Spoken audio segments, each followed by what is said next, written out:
Welcome back to another episode of the Government Transformation Show. I'm Sam Birchall, your host and senior reporter at Government Transformation magazine. So this time we are having a conversation about the future of citizen experience. And I'm joined on this episode by Terry Dixon and Anne Dhir. Terry is the head of growth at SPARCK, which is the design arm of BJSS. And Anne is creative strategist and service designer. So throughout this conversation, we talk about leveraging data and AI to enhance citizen experiences and why design around life events, experience and emotions rather than convenience is the answer to a more personalised government digital service. I really enjoyed this conversation with Anne and Terry, and I hope you do too. So let's get into it. So welcome Anne and Terry to the Government Transformation Show. Really happy to have you both joining me today to talk about the future of citizen experience. How are you both doing today?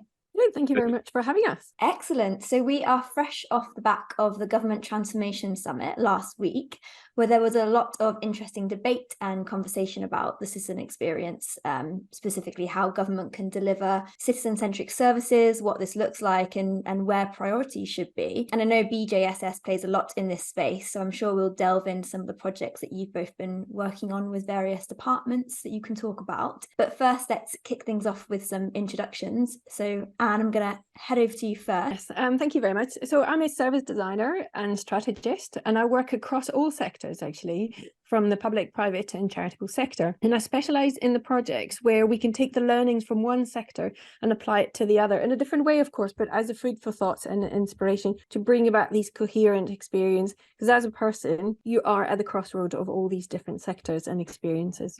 Absolutely. And Terry, where are you coming from? So I work for BJSS for the design and innovation arm, which we call SPARCK, or you might hear called SPARCK. My role is head of growth, and I sit on the leadership team of that part of the company. And we've been working in government really since, SPARCK was born, since user-centered design was born, really. So we work across many departments, including the likes of the NHS, Department for Net Zero, Home Office, and then some of the arm's length bodies like National Highways and the Met Office. So hopefully we'll kind of bring out some of those examples as we continue the conversation. Excellent. And as I mentioned at the start, so you both kind of ran a table on the future of citizen experience at the summit last week.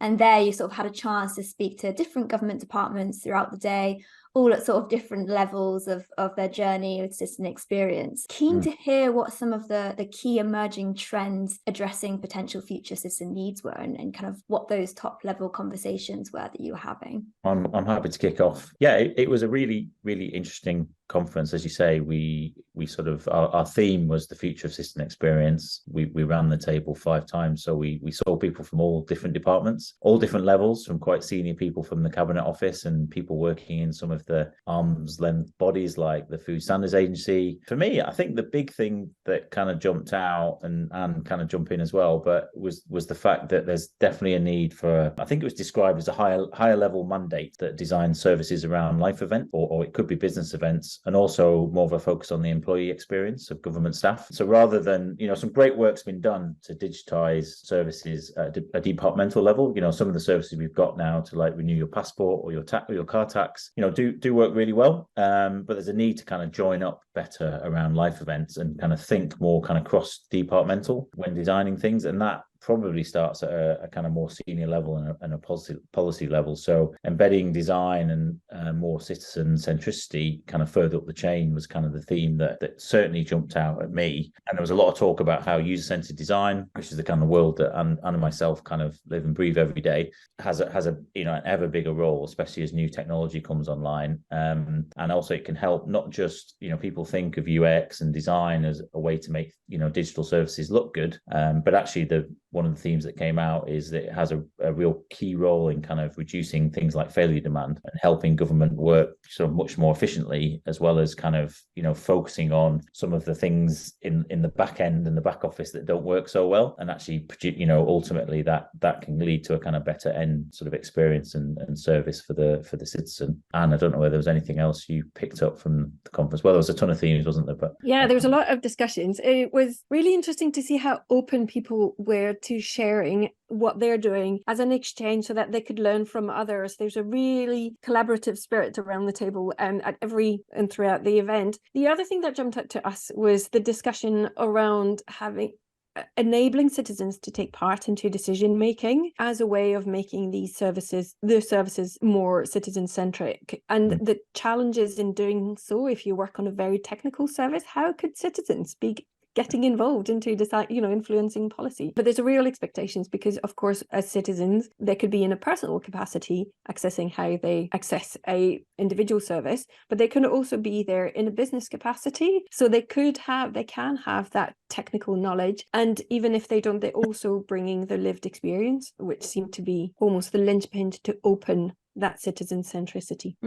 When we think about delivering more seamless, more personalised services, how can government organisations really leverage data, AI and digital technology to deliver better services? I'll probably keep saying the same thing, but I think the first thing is to not start with the technology.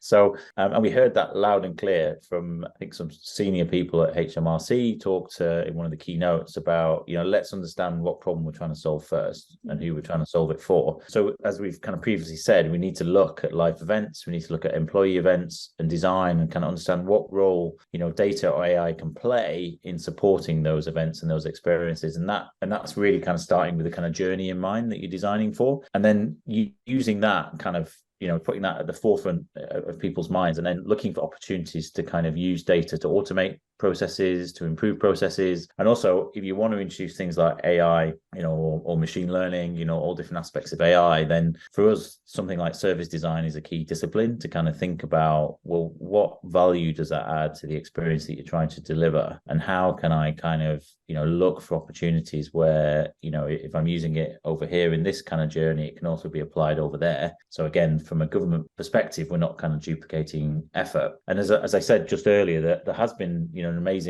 a lot of amazing work done to digitize processes, and that was really accelerated over the pandemic. I think the key challenge now is how we move from, maybe more reactive services to ones that are more joined up, more proactive and more predictive even.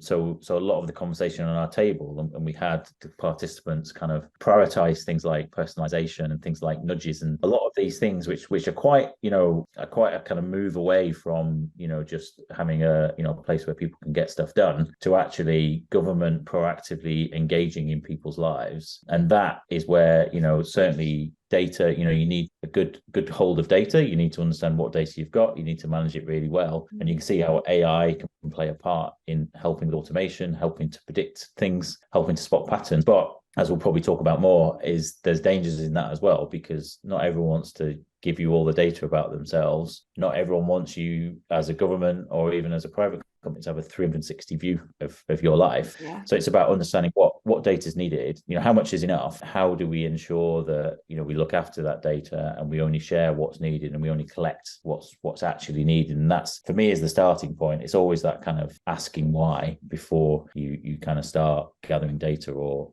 applying technology to a problem. I don't know, Anne, you've got anything to add to that? I think another thing we heard is people want to be able to experiment safely. So there is a challenge of like AI, for example. I won't do it. Oh, it's right in front of me. I need to get on board. And that point is a catch up. And how do I do it safely in a government context? There's no other way than doing it safely. But then it needs to be done quickly as well, so that we understand the parameters and what citizens using AI to then access public services, what the challenges around there. So that ability to test, prototype quickly, to understand the potential beyond what you're reading in the press and in the documentation or from vendors, that came out loud and clear. And I think the second element I heard as well is around that employee experience. When we talk about citizens, the employees are included in that citizen experience. And I think, Terry, you touched upon it, like automation, freeing up employees' time who are working around the clock to deliver services and keeping the lights up. The quote that caught my attention is 40% of budgets are dedicated to keeping the lights on. So that's a really interesting use case for AI and machine learning and automation that really we should consider. I think the the employee experience is the great opportunity of technology within government. And in a way, it's also maybe a safer place to play with AI and things like that as well, because you can experiment a bit more. There was someone from DWP on stage talking about that and how they recognize there's a need to kind of move quickly now because technology is moving quickly, and actually try things and fail in a safe way. And maybe with some of the kind of back office employee experiences, that's where you can do it. But if you think about the opportunity, as Anne says, to free up, unburden government employees and staff and frontline staff from all the admin and all the red tape, and that's where AI surely plays a part, because then those people can spend more time, even face to face with citizens, and if you think about health and social care, that's where there's a great opportunity. Whereas in the private sector, the mindset might be we need AI to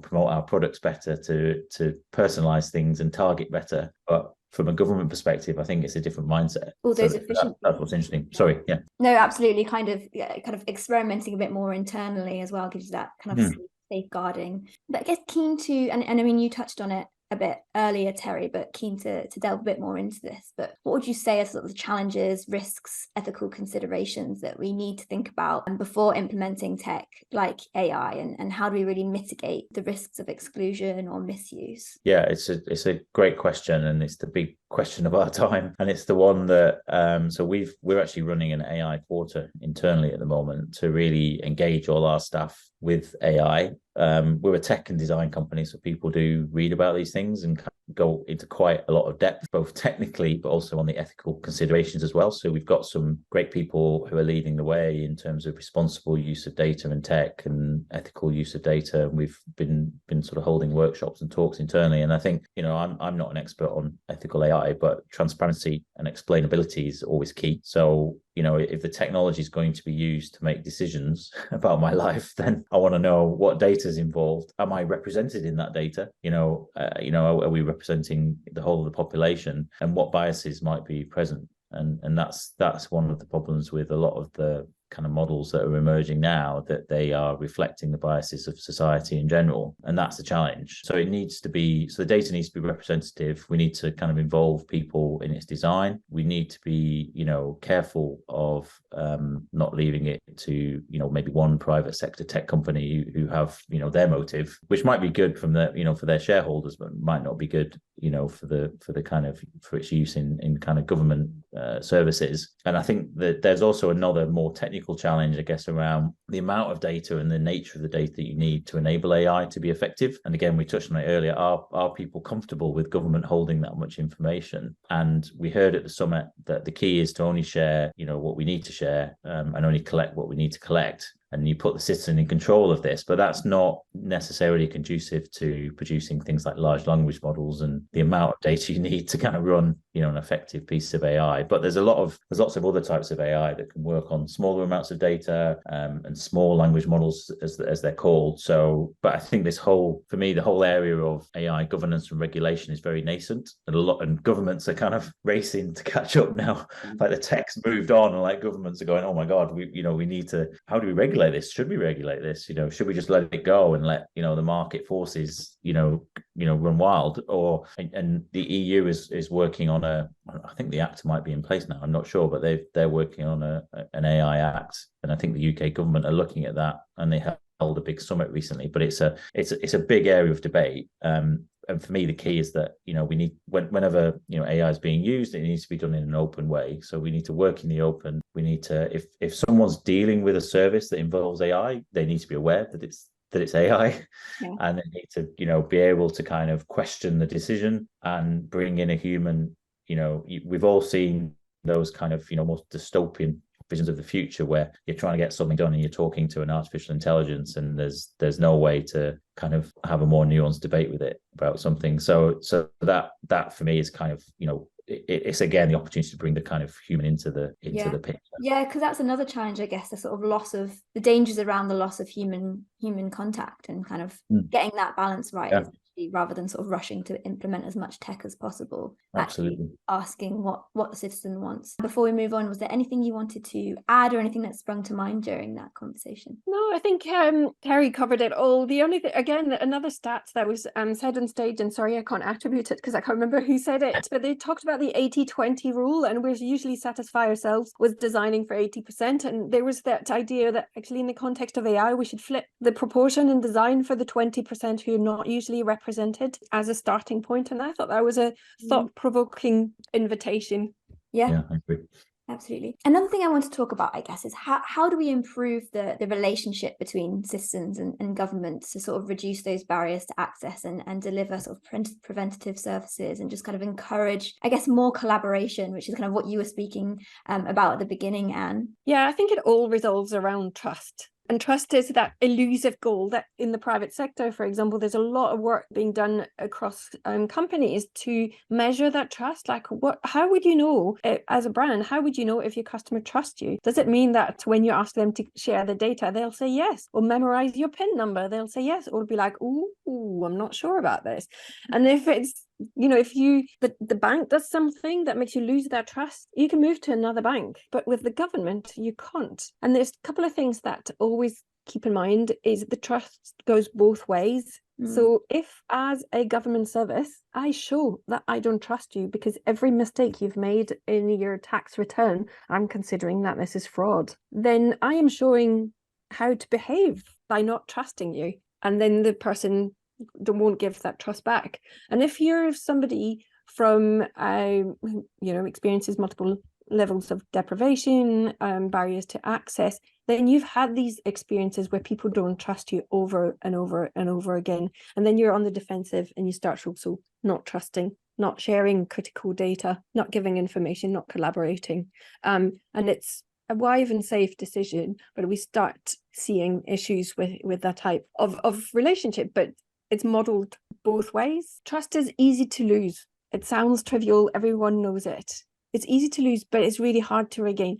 But because people don't always make the difference between what's provided by one area of the government or another one, or even by your local authority and by central government, it means that something that has affected your trust for the public sector in one context, it could even be another country.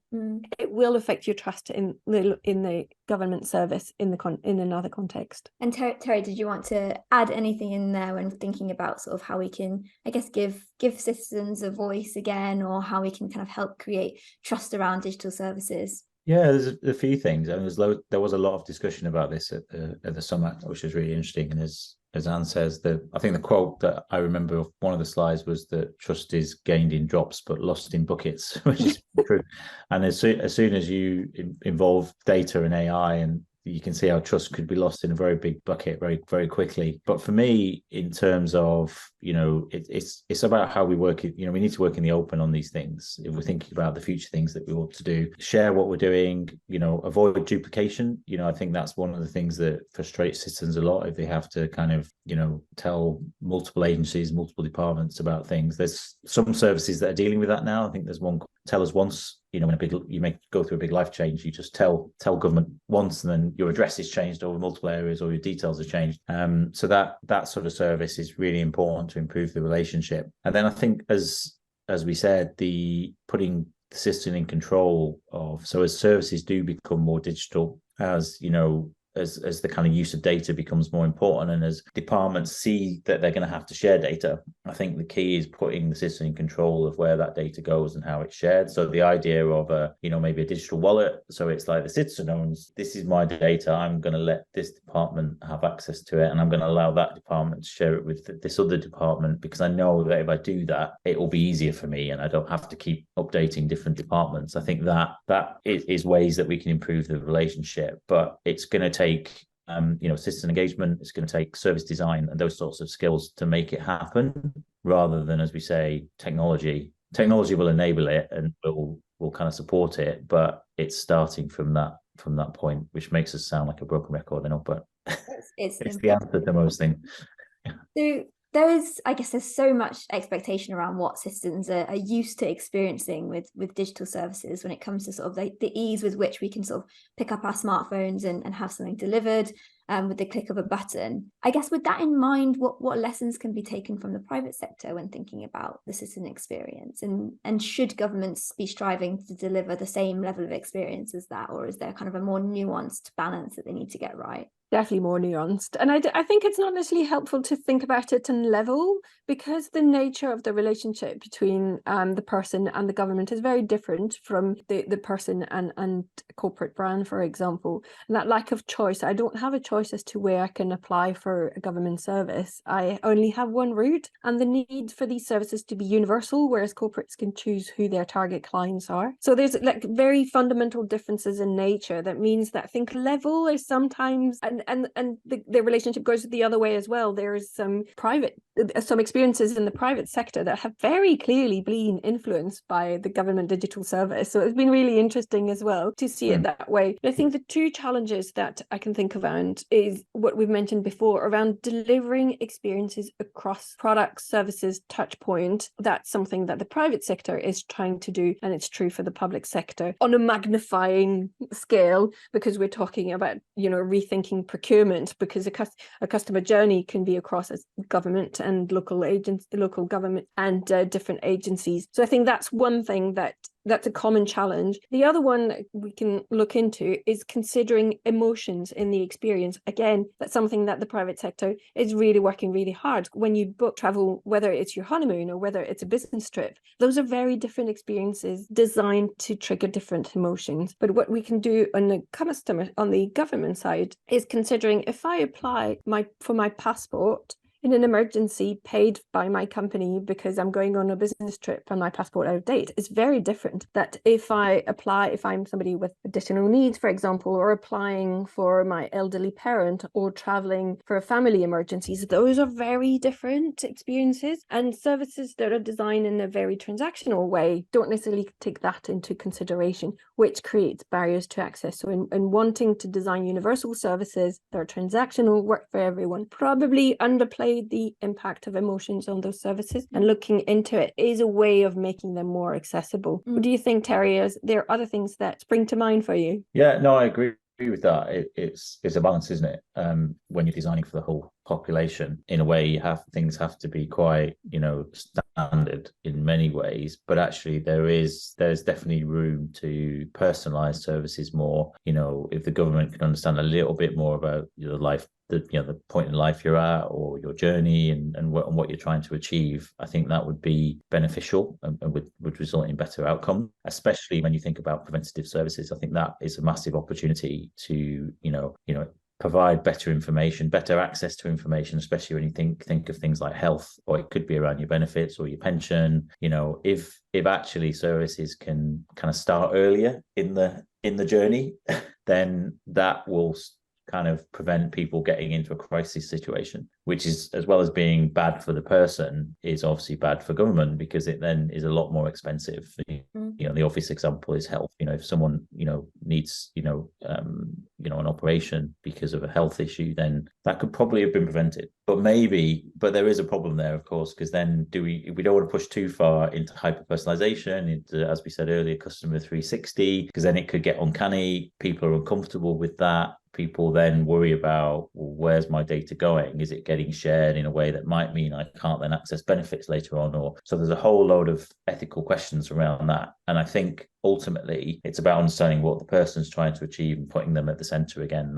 That's the key thing here. And going for, I think if government tries to strive too hard towards hyper personalization and using AI for that, it could be a kind of road to ruin in my mind, because it's super duper expensive to do. The amount of data you need and the tech that you need, it's very costly when it goes wrong, and it might not necessarily deliver the value. So it's just understanding what's the most valuable thing. And I know the government's always balancing, obviously the needs of the citizen with balancing the books. Literally balancing the books is a challenge, especially for local government. So technology can play a part in, optimizing, making things more efficient, joining up services. but there's how far we push. I think we need to experiment. So I think the role of innovation and experimentation, as Anne said earlier, trying stuff, testing stuff, in a safe way, then I think that's probably the way forward to kind of use this kind of emerging tech in a more responsible way. And I mean, I like to finish the podcast on a sort of more forward-looking, future-looking question, but I feel like we have touched on a few quite exciting themes, forward-looking themes around personalised government already. But with that in mind, I wanted to give you a chance to sort of summarise, conclude any kind of final points. Kind of looking at what's next for citizen experience. So what are you both really excited about? And also, I guess, how does BJSS kind of continue to support that vision of a more personalised government? I think actually it's the same things that are applicable for all digital transformation, which is build the right thing, build it right. So build the right thing, we've talked about it throughout the whole podcast, is around involving the citizens at every level of the journey, from the research, making sure there's representation in the research, but also in the decision making and in the delivery and the testing and the growth and the operation and the maintenance and everything at every level. So build the right thing and then build it right. And we've started talking about it earlier in this podcast around experimentation, around proof of concept, making sure they're ready to scale, testing.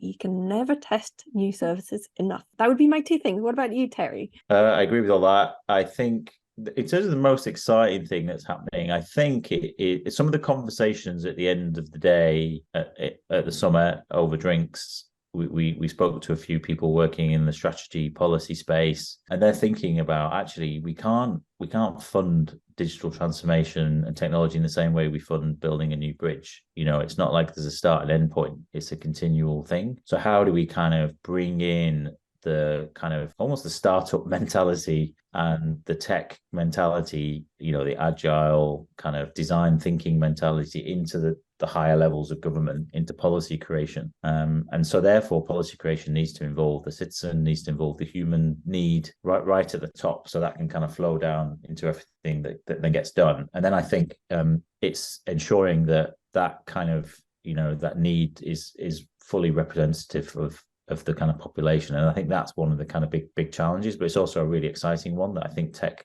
can enable. And if you can actually gear, government around citizens at a more kind of, senior, higher up level, then I think, the opportunities are really quite exciting.